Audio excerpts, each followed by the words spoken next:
Hello viewers, welcome back to my channel Assam Auto Explorer. আৰু মই আপোনালোকৰ host Himanshu. আজি টাটা হেৰিয়াৰ এখনটো এতিয়া একেবাৰে ইণ্ডিয়াত এটা ক্ৰেজ অলৰেডি আহি গৈছে।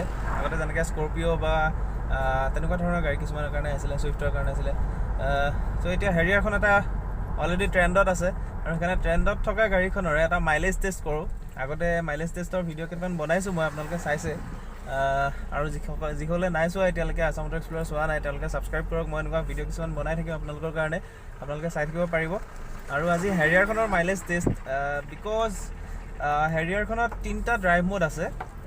2.0 লিটাৰ ইঞ্জিন হয়, 140 bhp পাৱাৰ প্ৰডিউচ কৰে, 350 নিউটন মিটাৰ টৰ্ক প্ৰডিউচ কৰে গাড়ীখনে।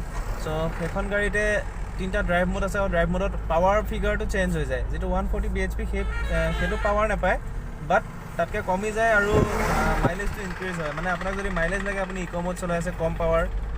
যদি আপোনাক মাইলেজ প্লাছ পাৰফৰ্মেঞ্চ দুইটাই লাগে, তেতিয়াহ'লে আপুনি চিটি মোডত চলাব পাৰে। তেতিয়া আপুনি মাইলেজো পাব, পাৱাৰো পাব, দুইটা মানে বেলেঞ্চ হৈ থাকে। আৰু যদি আপুনি ফুল পাৱাৰ 140 bhp পাৱাৰ যিটো লাগে, সেইটো যদি আপোনাক লাগে, সেইটোত যদি আপুনি গাড়ীখন চলাওঁ বুলি ভাবে, তেতিয়া স্পৰ্ট মোড আছে।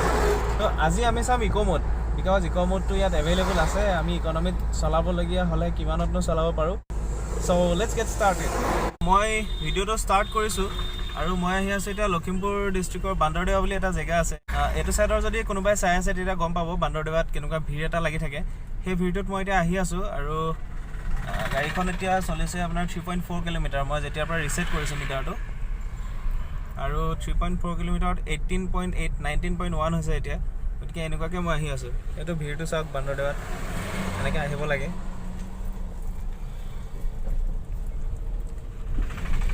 চ' এতিয়া পাই আছোঁ 19.4।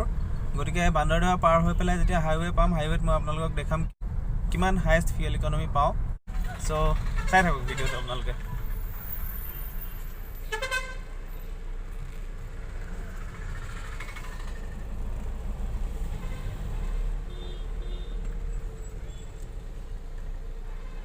আৰু গাড়ীখনত যেতিয়া আহি থকা হয়, কাষৰ মানুহবিলাক চাই বহুত ভাল লাগে। বিকজ মানে গাড়ীখনৰ যিটো লুকটো, ইম্পেক্ট ডিজাইন 2.0 ফিলচফিত যিটো টাটা মটৰ্ছে বনাইছে, সেই লুকটো বহুতেই মানে ৰোড প্ৰেজেঞ্চটো গাড়ীখনৰ বহুতেই ভাল হয়। চ' মানুহে বহুত ভাল মানে বেলেগকৈ চায়। আৰু ফ্ৰণ্টৰ পৰা অহা গাড়ীবিলাকত ড্ৰাইভিং ছিটত যোন থাকে, তেওঁলোকে মানে গাড়ীখন বৰ বেলেগকৈ চায়। চ' ভাল লাগে, গাড়ীৰ ফিলিংছটো ভাল লাগে। আৰু এতিয়া 20.2 1920 তেনেকৈ পাই আছোঁ এতিয়ালৈকে, কাৰণ মই এতিয়ালৈকে ট্ৰেফিকৰ পৰা ওলোৱাই নাই। লাষ্ট গাড়ী এখন পাইছোঁ, তাৰপাছত অলপ ফ্ৰী ৰাস্তা পাম চাগে। AC অফ আছে গাড়ীখনৰ, সেইটোও জনাই দিছোঁ। টেষ্টিং চলি আছে। ট্ৰিপ B মিটাৰটো এতিয়াওতো 20 পাই আছোঁ, বাট এতিয়া মই একদম ফ্ৰী ৰাস্তাত আহি আছোঁ, য'ত গাড়ী ঘোঁৰা ইমান বেছি নাই। চ' এতিয়া মই ট্ৰিপ A মিটাৰটো 0 কৰিম, ৰিছেট কৰিম। ৰিছেট কৰি হাইৱে মাইলেজ কিমান পাওঁ, মানে উইদাউট ট্ৰেফিক, সেইটো টেষ্ট কৰি চাওঁ। So here we go. 23.3 22.7 22.7টো মই একচুৱেলি আগতেও দেখিছোঁ গাড়ী, মানে 1031 কিলোমিটাৰ চলা এখন হেৰিয়াৰত দেখিছোঁ, যিটো মই ফটো তুলিছোঁ আৰু নেশ্যনেল মিডিয়াটো শ্বেয়াৰ হৈছিলে।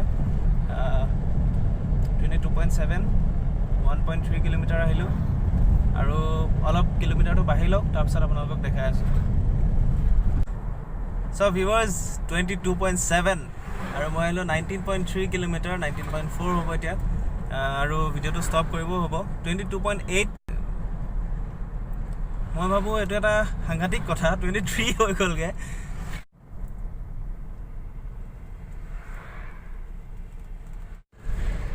ইয়াৰ লগৰ যিখিনি জিপ কম্পাছ বা XUV 500 যিমান গাড়ী আছে, মই ভাবোঁ 23 ইটছ ইম্পচিবল ফৰ দেম। আৰু এটা ভিডিঅ'ত দেখিছিলোঁ, তেওঁলোকে টেষ্ট কৰিছিলে আৰু কৈছিলে যে ৱেগানাৰৰ মাইলেজ দেখোন ইয়াতে, ৱেগানাৰৰ মাইলেজ দেখোন হেৰিয়াৰখনতে পাই যায়। চ' সেই মোৰ লগতো একেটাই হৈছে। মই ছাৰপ্ৰাইজ, মানে মই নিজেই চলাই পেলাই ইমানটো মাইলেজ পাই গৈছোঁ। আজিলৈ ভিডিঅ'টো ইমানেই, আৰু নেক্সট ভিডিঅ'ৰ কাৰণে ৱেইট কৰক। আকৌ নেক্সট ভিডিঅ' আহি আছে হেৰিয়াৰৰ, বিশেষকৈ হেৰিয়াৰৰ যিটো ৰিভিউটো আহি আছে, সেইটো মই বনাই আছোঁ। চ' সেইটো চাব আপোনালোকে, আৰু ছাপোৰ্ট কৰিব, শ্বেয়াৰ কৰিব ভিডিঅ'সমূহ, লাইক কৰিব, ছাবস্ক্ৰাইব কৰিবলৈ নাপাহৰিব মোৰ চেনেলটো। সকলোৱে সহায় কৰক। চ' থেংক ইউ ভেৰি মাছ।